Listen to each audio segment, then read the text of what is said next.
एक वक्त का किस्सा है। नीलापुर गांव में मीठे नाम का एक मदारी रहता था। उसने एक बंदर पाला हुआ था। वो गांव के लोगों को उस बंदर का तमाशा दिखाया करता था और इसी बहाने वो लोगों के घरों पर नजर रखता था और मौका मिलते ही वो अपने बंदर को उस घर के अंदर भेज देता और इस तरह वो कोई ना कोई चीज घर के अंदर से चोरी करके ले आता और मीठा उसे बाजार में बेच देता। इस तरह मीठे की जिंदगी बहुत मजे से गुजर रही थी और लोग समझते थे कि मीठा बेचारा बंदर का तमाशा दिखाकर हक हलाल की रोजी कमा रहा है। एक दिन मीठा अपनी बीवी के साथ बैठा होता है। अरे बेगम, मुझे लगता है इस गांव के लोग बहुत सियाने हो गए हैं। मेरा बेचारा बंदर अब जिस घर में भी जाता है वहाँ चोरी करने के लिए कोई भी चीज नहीं मिलती। मीठे लोग सियाने नहीं बल्कि महा सियाने हो गए हैं, तभी तो चीजें छुपा छुपा के रखने लग गए हैं। अब तू कोई और हल निकाले ताकि लोग अपनी चीजें तिजोरी से बाहर निकाल के रखे और तू इस बंदर के हाथ तो वो चीज आसानी से चोरी करवा सके। बेगम, कोई ना कोई तो हल निकाल ही लूंगा मैं। आखिर मेरा नाम मीठा है। अब मुझे दूसरे गांव में बंदर का तमाशा दिखाना पड़ेगा और वहाँ किसी अमीर घर पर घात लगाकर बैठना पड़ेगा। फिर जब अगला दिन निकलता है तो मीठा अपने बंदर के पास आता है। चल मेरे प्यारे बंदर, तैयारी पकड़, आज हम दूसरे गांव में तमाशा दिखाने जाएंगे। अगर तूने आज किसी घर से अच्छी चीज चोरी की तो मैं तुझे बहुत सारे केले खिलाऊंगा। अरे मीठे कहाँ जा रहा है अपने बंदर को लेकर? भाई, इस गांव में तो अब रोजी ही नहीं हो रही। मैं तो दूसरे गांव में जा रहा हूँ। वहाँ अपने बंदर का तमाशा दिखाऊंगा और हक हलाल की रोजी कमाऊंगा। अरे मीठे, यहाँ भी लोग तेरे बंदर का तमाशा देखते हैं और तुझे पैसे भी देते हैं। फिर तुझे क्या जरूरत पड़ी है दूसरे गाँव में जाकर रोजी करने की? अरे तुम गरीबों को समझ नहीं आएगी। तुम लोग तो 200-400 की दिहाड़ी लगाकर लुटियाँ डालते हो, लेकिन मैं कोई बड़ा हाथ मारना चाहता हूँ। खैर, मैं किन बेवकूफों से बात कर रहा हूँ। मेरा रास्ता छोड़ो, मुझे देर हो रही है। ये कहकर मीठा वहाँ से चला जाता है। यार कम्बू, ये तो खड़े खड़े हमारी बेइज्जती कर गया है। मैं तो शर्म से पानी पानी हो गया हूँ। शर्म तो मुझे भी काफी महसूस हो रही है, मगर इसके इरादे कुछ ठीक नहीं लग रहे। बंदर का तमाशा दिखा कर ये कौन सा बड़ा हाथ मारना चाहता है? मुझे तो दाल में कुछ काला लग रहा है। दाल में काला हो या पूरी दाल काली हो, हमें क्या करना? वहाँ मीठा दूसरे गांव में पहुंचकर बंदर का तमाशा दिखाना शुरू कर देता है। चल मेरे बंदर, दिखा दे अपना कमाल। लोग खड़े हैं तेरा तमाशा देखने के लिए। दिखा दे अपना कमाल। हंसा हंसा के लोगों को कर दे निहाल। वो बंदर डांस करना शुरू कर देता है और लोग मीठे को 2-2 और 5-5 रुपए देना शुरू कर देते हैं। तमाशा देखकर लोग चले जाते हैं। मीठे को बहुत गुस्सा आता है। ओ मेरा वीर, हो गया है बंदर का तमाशा पूरा। इतनी आंखें फाड़ फाड़ के तो ऐसे देख रहा है जैसे ये बंदर थोड़ी देर बाद लेडी डियाना बन जाएगा। चल निकल यहाँ से।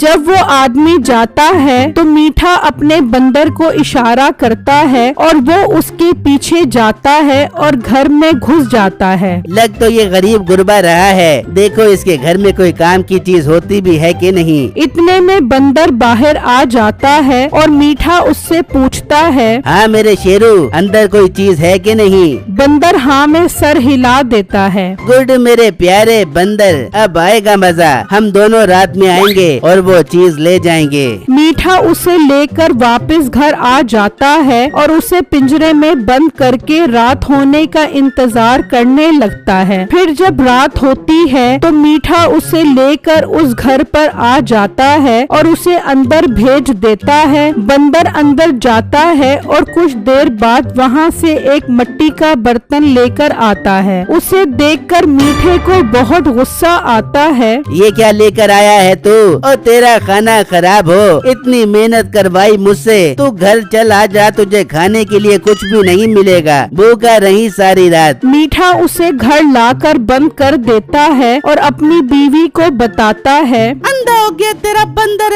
अब किसी काम का नहीं रहा। केले तो ऐसे ठूस ठूस के खाता है जैसे टॉम क्रूज की बंदरियों पे। अरे बेगम, मुझे तो वो आदमी शक्ल से ही गरीब लग रहा था। मैंने तो इस बंदर पे एतबार करके इतना खतरा मोल लिया और आगे से निकला भी तो मिट्टी का बर्तन। दिल तो कर रहा है इस बंदर को उस बर्तन में घुसा कर दो कर मारूं। मिठे मेरे जाड़ के टोटे, तू दिल छोटा मत कर। देखी तेरे और तेरे बंदर के हाथ बहुत अच्छा शिकार लगा बेबे का। फिर जब अगला दिन होता है तो मीठा उस बंदर को लेकर शहर का रुख करता है और एक सुनार की दुकान के आगे बंदर का तमाशा दिखाने लग जाता है। तो वहाँ का चौधरी उस सुनार की दुकान पर आता है। भाई, ये सामने जो हीरा लगा है ये कितने रुपए का है? चौधरी साहब, ये हीरा बहुत महंगा है। दूसरे शहर से जौहरी ये हीरा समंदर से ढूंढ कर आए हैं। काफी नायाब है ये हीरा। हाँ, नायाब तो काफी लग रहा है। मैं तुमसे ये हीरा खरीदना चाहता हूँ, इसकी कीमत बताओ। चौधरी साहब, मैं ये हीरा आपको 50 लाख रुपए का दे दूंगा। मीठा ये सारी बातें सुन रहा होता है। अरे वाह, असल माल तो अब हाथ लगा है मेरे। जब ये हीरा खरीद के घर जाएगा तो मैं भी इसके पीछे जाऊंगा और अपने बंदर को बेचकर वो हीरा चोरी करवा लूंगा। ठीक है, मुझे ये हीरा पसंद आ गया है। ये मेरी टोपी है, इस पर ये हीरा लगा दो। मैं कल आकर तुम्हें पैसे देकर ये हीरा और टोपी ले जाऊंगा। ठीक है चौधरी साहब, आप कल बेफिक्र होकर आ जाएं। मैं कल टोपी में हीरा लगाकर आपको दे दूंगा और अपने 50 लाख रुपए ले लूंगा। ये कहकर चौधरी वहाँ से चला जाता है और मीठा सोचने लगता है, कोई मसला नहीं, मैं और मेरा बंदर कल चौधरी की टोपी यहीं से ही चोरी करेंगे। मैं घर जाकर ये खुशखबरी बेगम को सुनाता हूँ। मीठा घर आकर नसीबों को सारी बात बताता है तो वो भी बहुत खुश होती है। मिठे, बस तू कल किसी भी तरह वो हीरा हासिल कर, फिर हम माला माल हो जाएंगे।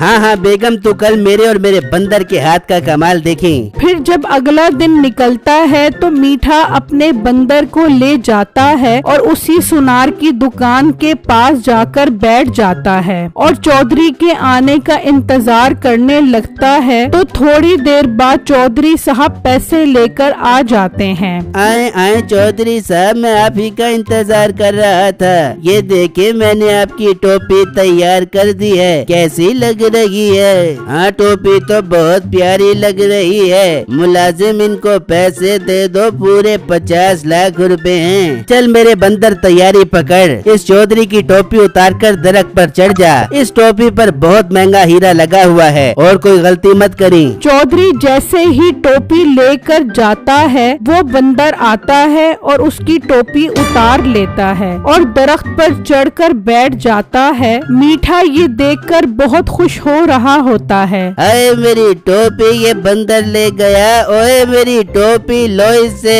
इस पर 50 लाख रुपए वाला हीरा लगा है। मालिक, ये बंदर बहुत होशियार लग रहा है। आप फिक्र मत करो, मैं इसे पत्थर मार कर उतारता हूँ। वो मुलाजिम उसे बार बार पत्थर मारता है लेकिन बंदर मजाल है जो दरख्त से हिले। ओ मनहूस मदारी, इस बंदर को उतार। ये तो तेरा बंदर है, इसने मेरी टोपी ले ली है। चौधरी साहब की नाफरमान बंदर है, मैंने इसे अपनी जायदाद से आग कर दिया है। अगर आप इससे टोपी ले सकते हो तो ले लो। मीठा दिल ही दिल में खुश हो रहा होता है कि अब ये टोपी लेकर घर चला जाएगा। तभी उस गांव का बिट्टू नाम का लड़का वहाँ आ जाता है। चौधरी साहब, मैं इस बंदर को नीचे उतार सकता हूँ। अगर आप मुझे इजाजत दे तो मैं ये काम कर देता हूँ। कैसे उतारोगे तुम? इसे तो मेरे मुलाजिम पत्थर मार मार के थक गए हैं। नीचे उतरने का नाम ही नहीं ले रहा। चौधरी साहब, ये मेरा काम है। अगर मैं इसे नीचे उतारने में कामयाब हो गया तो आप मुझे क्या इनाम दोगे? लड़के, इसके पास मेरी 50 लाख की हीरे वाली टोपी है। अगर तुम इसे उतारने में कामयाब हो गए तो मैं तुम्हें 5 लाख रुपए इनाम दूंगा। ठीक है चौधरी साहब, अब आप मेरा कमाल देखो। बिट्टू वहाँ से चला जाता है और अपने घर आकर एक टोपी पहन लेता है और वापस उस जगह पर आ जाता है। ये तुम क्या टोपी पहन कर आ गए हो? चौधरी साहब, अभी थोड़ी देर में आपको समझ आ जाएगी कि मैंने ये टोपी क्यों पहनी है। फिर बिट्टू बंदर की तरफ देखता है। ओ बंदर यहाँ देख, मैं कितना खूबसूरत डांस करता हूँ। अगर तू डांस कर सकता है तो इस तरह का डांस कर। बिट्टू डांस करने लग जाता है तो उसे देखकर बंदर भी डांस करने लग जाता है। वाह बंदर, तू तो बहुत खूबसूरत डांस करता है। फिर बिट्टू अपने दोनों हाथ ऊपर करता है तो बंदर भी अपने दोनों हाथ ऊपर करता है। फिर बिट्टू अपनी टोपी उतार कर जमीन पर फेंक देता है तो वो बंदर भी अपनी टोपी उतार कर नीचे फेंक देता है। चौधरी का मुलाजिम वो टोपी उठा लेता है। ये देखकर मीठा बहुत परेशान हो जाता है और उसका सारा प्लान खाक में मिल जाता है। बिट्टू छलांग लगाता है तो बंदर भी छलांग लगाता है तो वो जैसे नीचे गिरता है तो उसके मुलाजिम उसे पकड़ लेते हैं। ये क्या चौधरी साहब, मेरे बंदर को क्यों पकड़ लिया है आपने? इसे छोड़ दो, मैं गरीब आदमी हूँ, बंदर का तमाशा दिखा कर रोजी करता हूँ। टोपी पहनने से क्या होगा? तूने तो बंदर को अपनी जायदाद से आग कर दिया था, अब क्यों मांग रहा है? दफा हो जा यहाँ से।